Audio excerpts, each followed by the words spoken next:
My name is Alara Thorne, and the first time I understood the language of silence, I was 19. It wasn't the absence of noise I learned, but the weight of things unsaid, the heavy, airless space that settles in a room when truth becomes an inconvenience. Our home in Port Blossom, North Carolina, was fluent in it. The air, thick with the scent of gardenias and coastal humidity, always seemed to hold its breath. My sister, Isabel, was a master of that language. She was 2 years older, already carving her path toward a prestigious law firm with the clean, sharp lines of someone who never doubted her own trajectory. "You feel things too much, Alara," she told me one evening, her voice calm and measured as she polished the silver for a dinner party I knew I wasn't truly welcome at. "It's not practical." She wasn't being cruel, not in her mind. She was offering a diagnosis. I was studying environmental science at the local college, more interested in the intricate ecosystems of the salt marshes than the social ecosystems of our parents' world. I spent my weekends volunteering at a coastal conservation trust, my hands perpetually smelling of pluff, mud, and brine. To Isabel, whose hands were always immaculate, this was a charming but ultimately useless diversion. The disconnect between their world and mine became a chasm the day I went into my father's study to find a textbook on coastal geology he'd borrowed. The room was his sanctuary, paneled in dark cherry wood and smelling of leather and old paper. He was a real estate developer, a man who saw the sweeping coastline not as a delicate biome, but as a canvas for luxury condominiums and golf courses. His company, Thorne Development, had built half the waterfront properties in the county. The book wasn't on his desk. I found it on a lower shelf, wedged beside a stack of thick, bound reports. As I pulled it free, a slim manila folder, unmarked, slipped out and fell open on the floor. The top page was a hydrology report, dense with technical jargon, but my eyes caught on a highlighted phrase, catastrophic saline intrusion. I had just written a paper on the subject. I knew what it meant. My heart began a slow, heavy drumbeat against my ribs. I shouldn't have read further. It was a violation of the silent treaty of our family. We did not look too closely at the foundations of our comfort. But I couldn't stop. Inside the folder were documents my father thought I wouldn't understand. An independent environmental impact assessment for a project called Seaglass Point, one he'd celebrated signing just last month. It detailed the irreversible damage the development would do to the adjacent protected estuary, a breeding ground for dozens of species. The report was definitive, damning. It recommended the project be denied outright. Tucked behind it was a different report, the one he'd submitted to the county zoning board. It was a sanitized version, its conclusions softened, its data selectively edited. The most critical warnings were gone, replaced with vague assurances and mitigation strategies that I knew were scientifically baseless. He had buried the truth to build a kingdom on sand. A week after that discovery, the silence in our house grew heavier still. I didn't confront him. I didn't know how. The man who had taught me to identify constellations in the night sky was the same man willing to poison a waterway for profit. How could I reconcile the two? So I did the only thing that felt honest. I made a copy of the original report, slipped it into an envelope with no return address, and mailed it to the North Carolina Coastal Federation, the very organization where I volunteered. I didn't sign my name. I just let the facts speak for themselves. 2 weeks later, on a Tuesday afternoon, I came home from a class to find the front door locked. My key wouldn't turn. I stood on the manicured porch, a sense of dreamlike dread washing over me. Then I saw it, a black trash bag sitting by the potted ferns, swollen with my clothes and a few of my books. The sprinklers had just run. The bag was beaded with moisture, cool to the touch. I knocked. The sound was swallowed by the thick, insulated door. Through the sheer curtains of the living room window, I saw my mother's silhouette. She was a statue, her back to me, pretending not to see. A moment later, my phone buzzed in my pocket. A text from her. "This is what happens when you betray your family's trust." They didn't call me disloyal. They didn't call me a traitor. In their world, the greatest sin was to be impractical, to feel too much. And in that moment, standing on the outside of the life I had always known, a strange clarity settled over me. They said I was emotional, unstable. But the truth was, for the first time in my life, I wasn't breaking. I was breathing. I didn't cry. I didn't beg. I left the bag on the porch, a silent offering to the life I was leaving behind. I had $27 in my wallet, a half-full tank of gas in my beat-up sedan, and the folder of student loan applications I'd been planning to fill out with my father. I didn't know where I was going, only that it had to be somewhere they could never find me, a place where my name wasn't Thorn. I drove west, away from the coast, away from the humid, cloying air of Port Blossom. I drove until the longleaf pines gave way to the rolling hills of the Piedmont, and then to the ancient, misty peaks of the Blue Ridge Mountains. By the time the sun rose, casting a soft, watercolor light over the sleeping valleys, I had chosen a new name. Anya. It meant grace. A quality I felt I desperately needed. At a gas station just outside Asheville, I used a pair of rusty scissors from the car's emergency kit to cut my long, dark hair. I watched the strands fall onto the cracked pavement, severing the last visible tie to Alara Thorn. In the grimy reflection of the restroom mirror, a stranger looked back at me. Her eyes were tired but clear. She had no home, but she had a purpose. She was no one, which meant she could become anyone. The first few years were a blur of motion and reinvention. I settled in a small mountain town I'll call Stone Creek, a place that felt as far from the coastal plains of my childhood as I could get. It was a town of artisans and hikers, of people who had come to the mountains to escape something or to find something else. No one asked too many questions. Anonymity was a form of local currency. I registered as Anya Reed at a temp agency. Reed, for the resilient plants that bend but don't break in the wind. I took whatever work I could find.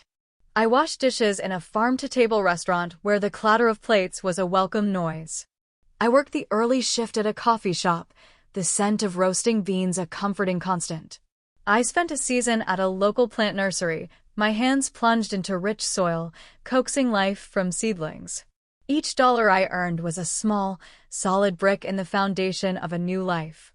I rented a tiny room above a bookstore, a space so small I could touch both walls if I stretched out my arms. It smelled of old paper and dust, a scent that, unlike my father's study, felt like a promise rather than a secret. I enrolled in online courses at a community college, continuing my environmental science studies under my new name. I applied for every scholarship I could find, writing essays about my passion for conservation, carefully omitting the personal cataclysm that had ignited it. I passed every exam, my focus sharpened by the knowledge that I was entirely on my own. I wasn't just learning about ecosystems, I was learning how to build my own from scratch. During that time, I learned the difference between loneliness and solitude. Loneliness was the hollow ache of the first few months, the feeling of being a ghost haunting someone else's town. Solitude was what came after. It was the quiet strength I found on long hikes through the Pisgah National Forest, the world spread out below me, vast and indifferent and beautiful. It was the peace of sitting in my small room with a stack of books, the world outside falling away. I was building not just a new identity, but a new interior world, one that didn't require anyone else's approval to exist. About 3 years after I'd left Port Blossom, an email arrived that changed my trajectory once more. It was from a man named Marcus Davies, a section chief at the Environmental Protection Agency's Criminal Investigation Division. The name of the division itself sent a jolt through me. He said my name had been passed along by a professor who was impressed with a paper I'd written on tracking industrial pollutants through shell corporations. What he didn't say, what I wouldn't learn until much later, was that my professor had a connection to the North Carolina Coastal Federation. My anonymous tip, years ago, had triggered a quiet but significant state-level investigation into my father's company. The tip was a ghost, but it had left fingerprints, and someone had bothered to trace them. "We're looking for people with a unique skill set," Mr. Davies wrote. "People who understand both the science and the subtle art of how people try to hide things. Your profile is unusual. We'd like to talk." I stared at the email for a full day before responding. Part of me was terrified. A government agency meant background checks, scrutiny, the potential unearthing of Alara Thorne. But another, stronger part of me felt a sense of rightness, of a path clicking into place. I had spent years making myself invisible. Maybe it was time to use that skill for something bigger than just survival. I said yes. The training was in a quiet, unassuming federal center in Georgia, a world away from the high-octane image of agencies like the FBI. There were no obstacle courses or firearms drills in the first few weeks. Instead, we were taught how to read financial statements, how to analyze satellite imagery for signs of illegal dumping, and how to conduct interviews that felt like conversations. We learned environmental law so thoroughly we could recite statutes in our sleep. Our weapons were not guns, but knowledge, observation, and a relentless patience. I wasn't the top of my class. I wasn't the loudest or the most charismatic. I was quiet, observant, and meticulous. My past had taught me to watch from the margins, to listen more than I spoke. In this new context, those were not weaknesses, but strengths. I learned to build a case brick by brick, leaving no room for doubt. I wasn't remarkable, and in the world of federal investigations, being unremarkable made you effective. No one saw the quiet one coming. After graduation, I was assigned to the Southeast Regional Office, specializing in cases of corporate fraud that led to significant environmental harm. I moved from city to city, my life contained in a few suitcases. I lived in anonymous apartments, my only constant the work. Years passed. The memory of Alara Thorne faded, becoming a story I had read about someone else. Anya Reed was real now. She had a career, a purpose, a quiet sense of pride in the work she did. I followed the money, I traced the pollution, and I put together the pieces that powerful people paid fortunes to keep scattered. Sometimes, late at night in a sterile field office, I would allow myself to wonder about them. I imagined my mother lighting a candle for me in the old church she attended, a prayer for a daughter she had cast out. I wondered if my father's Seaglass Point development had ever been built. A quick, sterile search of public records told me the project had been mired in legal challenges and eventually abandoned, citing unforeseen environmental complications. I felt a grim, hollow satisfaction. Then, one rainy Tuesday morning in Atlanta, a new case file landed on my desk. A company called Clearwater Holdings was being investigated for illegally draining and filling protected wetlands in coastal Georgia, a scheme designed to build a luxury resort. It was a standard case, the kind I'd handled a dozen times. I started my initial dive, cross-referencing corporate registries, financial filings, and land deeds. And then I saw it. On a legal document listed as lead counsel for Clearwater Holdings was a name that made the air leave my lungs. Isabel Thorne. My sister. Her signature, an elegant, confident loop I would recognize anywhere, was scrawled at the bottom of the page. She was a partner now at a high-powered firm in Charleston. She was defending a company engaged in the very same kind of environmental destruction our father had attempted years ago. The pattern was so familiar it felt like a ghost limb aching. I closed the file, my hand trembling slightly. For a moment, I was 19 again, standing in the heavy, silent air of my father's study. The past wasn't buried. It wasn't even past. It was sitting in a manila folder on my desk, waiting. I didn't tell my supervisor. I didn't recuse myself. Instead, I took a deep breath, opened the file again, and began to work.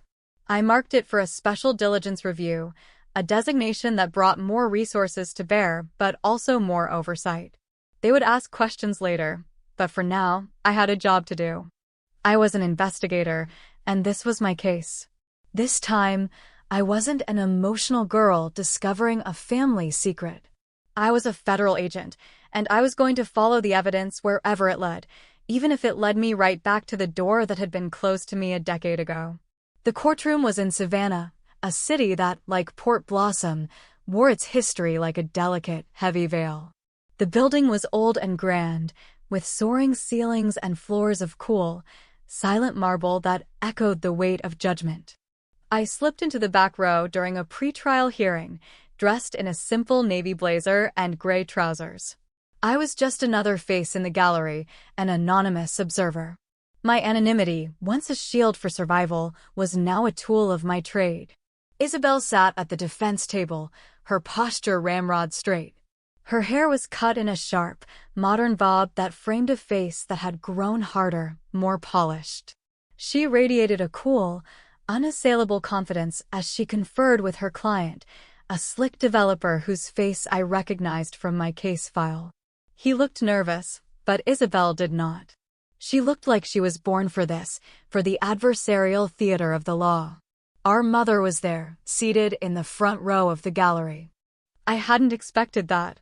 She looked older, her shoulders carrying a new tension, but she wore the same string of pearls she wore to every important occasion. A talisman of propriety.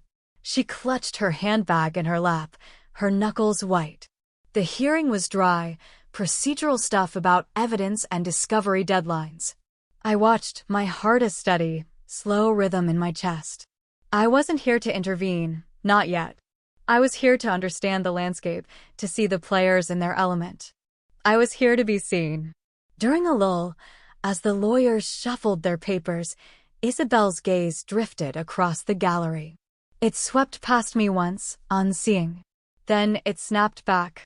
Her eyes, the same dark eyes as mine, widened almost imperceptibly. A flicker of confusion, then dawning, horrified recognition. Her professional mask slipped for just a second, revealing the sister I remembered. Her jaw tightened. She looked away, turning back to her notes with a sharp, jerky movement, but I knew she had seen me. A moment later, my mother, perhaps sensing the shift in her daughter's demeanor, turned her head. Her eyes found mine. There was no flicker of surprise on her face, only a slow, cold wave of understanding. It was as if she had been expecting me, a ghost she knew would one day return to haunt the feast. She turned back around without a single change in her expression, her posture a fortress of denial. The judge called the proceedings back to order. The hearing continued. But the air in the room had changed.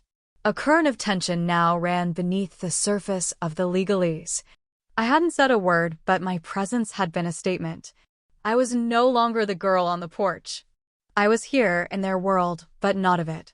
When the hearing adjourned, I stood and walked out, my footsteps measured and quiet on the marble floor. I didn't look back. I didn't need to. I had delivered my message. The investigation would proceed, and I would be a part of it. The wall of silence they had built around their lives now had a crack in it, and I was the one holding the hammer. The invitation arrived 3 days later.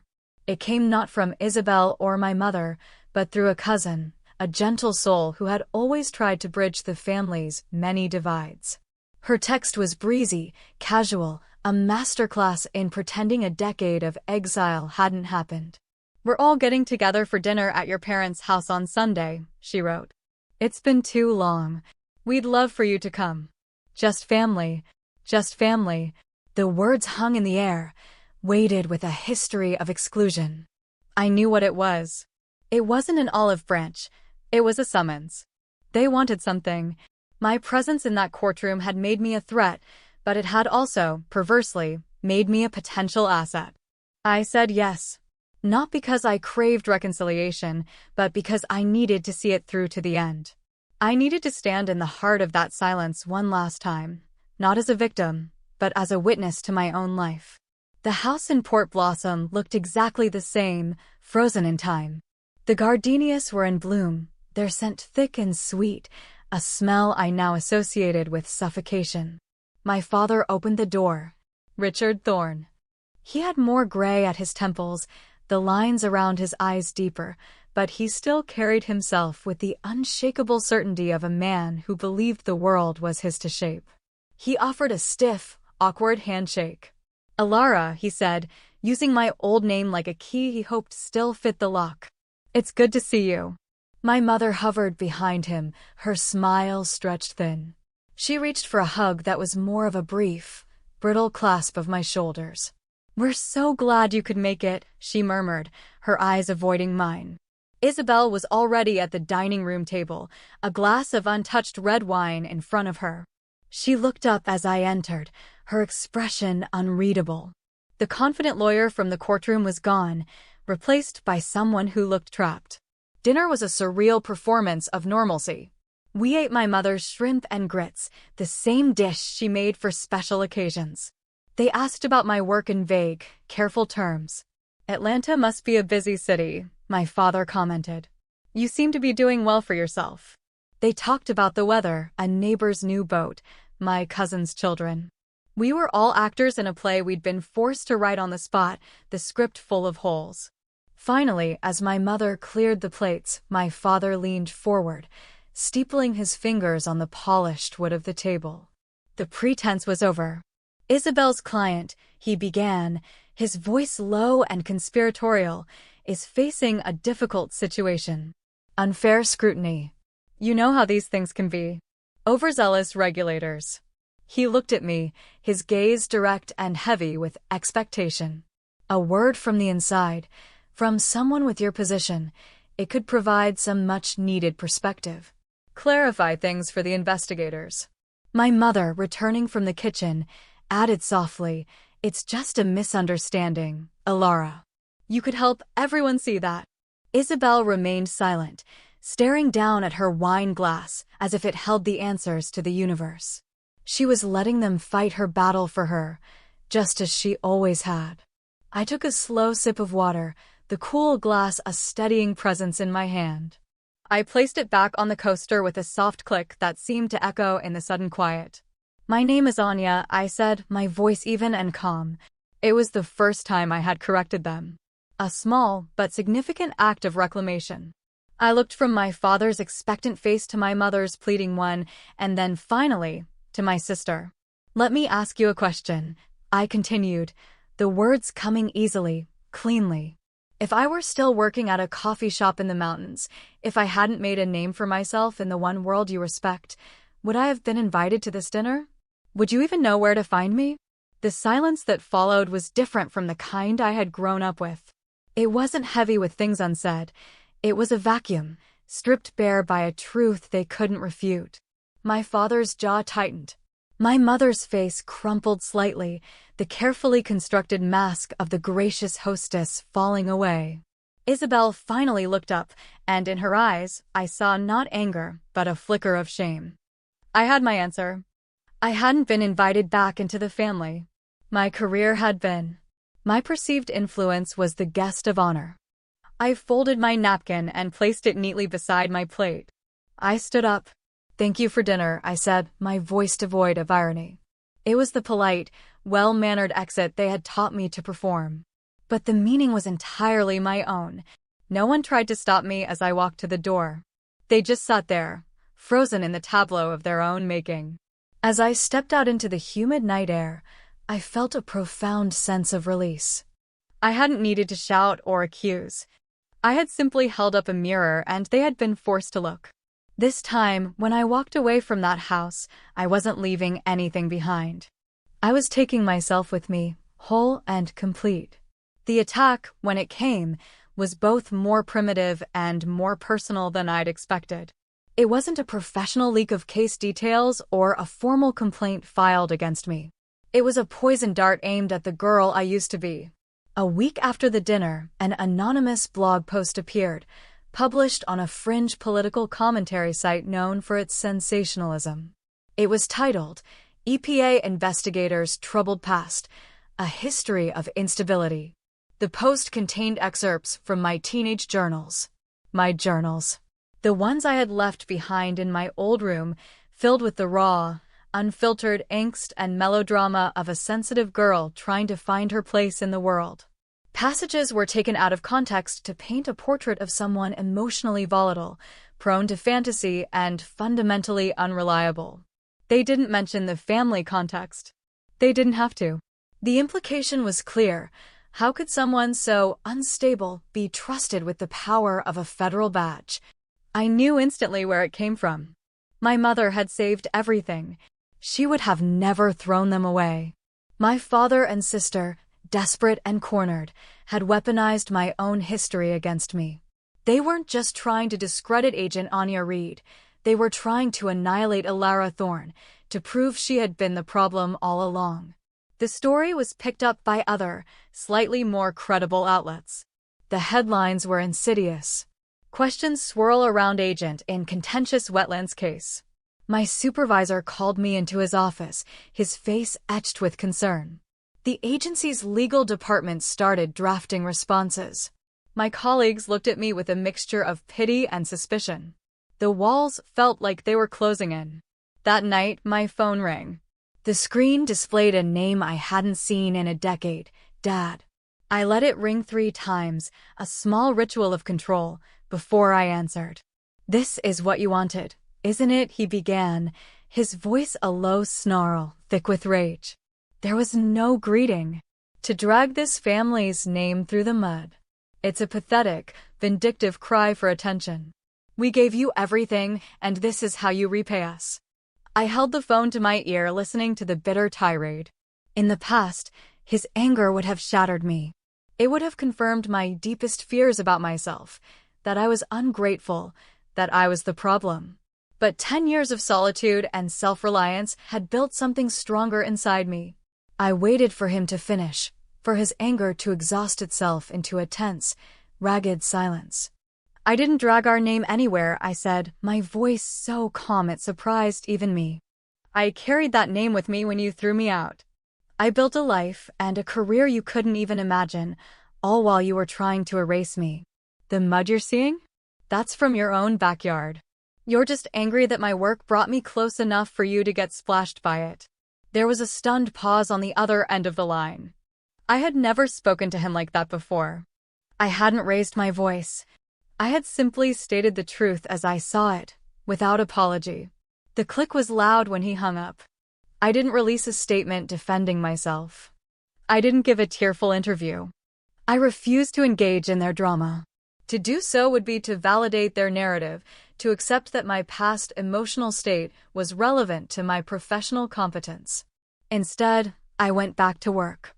I sat at my desk, pulled up the Clearwater Holdings file, and continued to meticulously document the chain of evidence, brick by brick. The storm they had unleashed was loud, but my focus was quieter and far more powerful. They thought they could win by making me feel ashamed. But I had survived the exile. A smear campaign felt like a pale imitation of the real thing. I was still standing, and I was not done. The noise eventually faded, as all scandals do when they aren't fed. But the experience left a permanent mark, not a wound, but a realization. The system had protocols for external threats, for corporate intimidation, for political pressure. But it had a blind spot for the unique, insidious leverage of family. The people who know your deepest vulnerabilities because they helped create them. On a quiet weekend, fueled by coffee and a cold, clear sense of purpose, I started writing. It wasn't a journal entry, it was a policy proposal. I spent hours researching case law, ethics regulations, and whistleblower protection statutes. I drew on my own experience, not the emotional details, but the tactical ones. How familial relationships could be exploited for coercion, how personal history could be weaponized to undermine professional credibility. I drafted a proposal for a new legislative initiative, the Public Service Kinship Shield Act. It was designed to create clearer, stronger protections for federal employees facing intimidation or blackmail from family members, especially in cases where a conflict of interest existed. It proposed mandatory recusal for family members in legal or lobbying roles and established a confidential channel for agents to report such pressure without fear of it being misconstrued as a personal failing. The language was precise, dispassionate, and legally sound. I had turned my pain into policy, my trauma into a structural solution. I sent the draft to a congresswoman from Oregon whose work on a government ethics committee I had long admired. I sent it without a personal story, just a cover letter explaining the legal and ethical gaps it was designed to fill. I was Agent Anya Reed, proposing a solution, not a Laura Thorne, seeking validation. A month later, I was invited to testify before a House subcommittee on government oversight. I chose to wear a simple gray suit, the color of stone. I walked to the witness table alone. The room was filled with staffers, journalists, and policy wonks. I saw a few familiar faces from the agency in the audience, their expressions a mixture of curiosity and support. "Thank you, Madam Chairwoman," I began, my voice steady as it carried through the microphones. "I am here today not to discuss any single case, but to address a systemic vulnerability. Public servants take an oath to the Constitution, not to their family tree. Yet, they are often most vulnerable to pressure from the people who know them best. The most dangerous threats don't always come from powerful lobbyists or foreign agents. Sometimes they come from our own living rooms, from the people who raised us and then seek to use that bond as a tool of influence or intimidation. I never mentioned my father or my sister. I never used the word family. I spoke about kinship ties, undue influence, and weaponized personal history. The specifics of my story were my own, but the principle was universal. The room was silent, captivated. I could see in the eyes of the committee members that they understood. This was a dynamic they had all witnessed, in one form or another, in the halls of power. During the questioning, the congresswoman from Oregon leaned forward. "Agent Reed," she said, her voice gentle but direct. "This is a remarkably insightful and personal-feeling piece of policy. Can I ask what led you to this particular cause?" I met her gaze. "I believe," I said carefully, "that the best way to heal a wound is to use the scar tissue to build something stronger in its place. This bill isn't for me. It's for everyone who comes after me." The bill passed out of committee with unanimous bipartisan support. The headlines shifted again.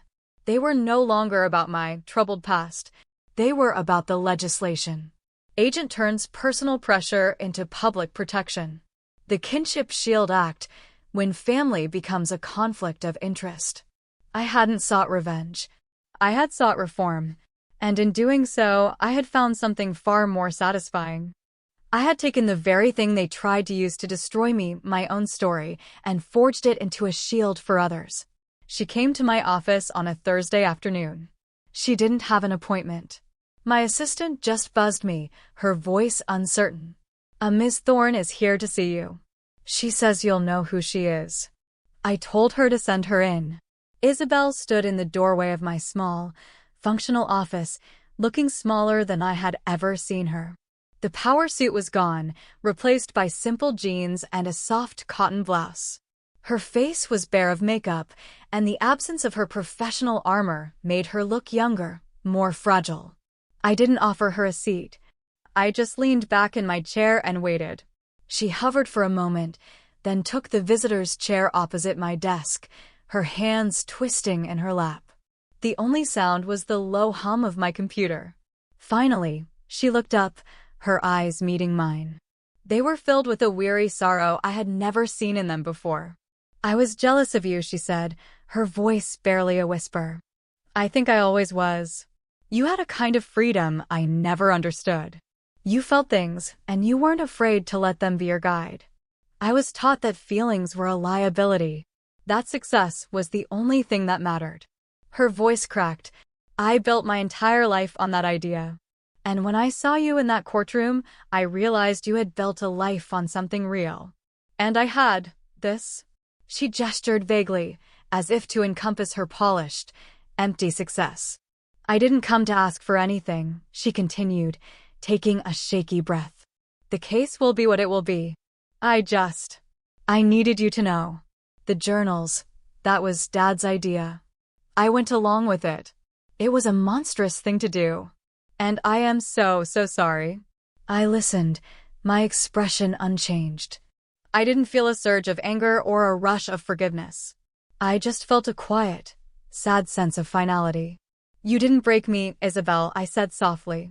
You just showed me how fragile the bonds I thought were unbreakable really were. You confirmed what I learned on the porch that day, that my worth to this family was conditional. She nodded, accepting the words without argument. A single tear traced a path down her cheek, and she didn't wipe it away. There was no hug, no dramatic reconciliation. The chasm between us was too wide and too old to be crossed in a single afternoon. She stood, gave me one last, searching look, and walked out of my office as quietly as she had entered. I didn't watch her go. I turned back to my screen, opened a new document, and began to outline my next report.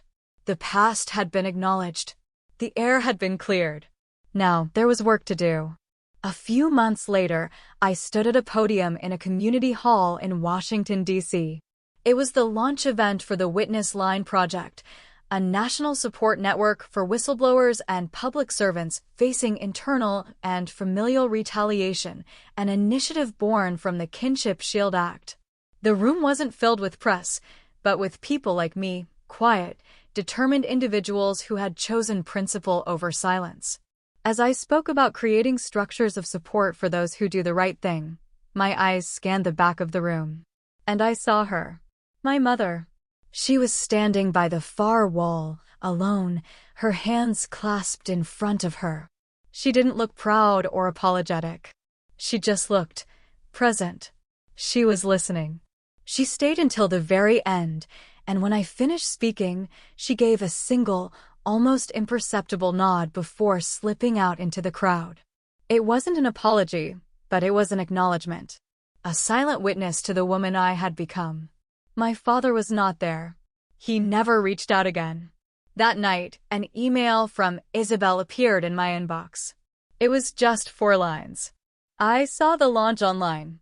Thank you for building something good from the wreckage. I'm sorry I wasn't brave enough to stand with you then. You were always the stronger one. I read it once, then archived it without replying. Some things require no response. Some wounds heal best when left to the quiet air. Last week, I attended a graduation ceremony for a new class of agency recruits. I wasn't a speaker or an honored guest. I just slipped into a seat in the back, another anonymous face in a suit.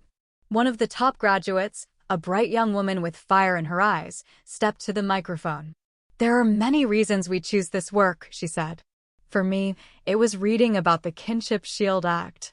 It was learning about an agent who faced down pressure not just from the outside, but from the inside, and chose to build a better system instead of seeking revenge. I joined because of her. A few heads turned in my direction, a murmur rippling through the rows. I didn't stand. I didn't wave. I just offered a small, private smile. After the ceremony, as the crowd dispersed, an older woman with kind eyes and the unmistakable bearing of a retired field agent touched my arm. We're all very proud of you, Anya, she said simply. I met her gaze and felt a warmth spread through my chest, quiet and deep. I'm proud of me, too, I replied. And I knew, with a certainty that settled into my very bones, that it was true. Walking home through the cool evening air of the city, I didn't check my phone. I didn't look over my shoulder. The streetlights cast long, steady shadows on the pavement. The silence around me wasn't one of exile or loneliness. It was the silence of peace. A quiet space I had carved out of the world, for myself, by myself. It was the sound of being home,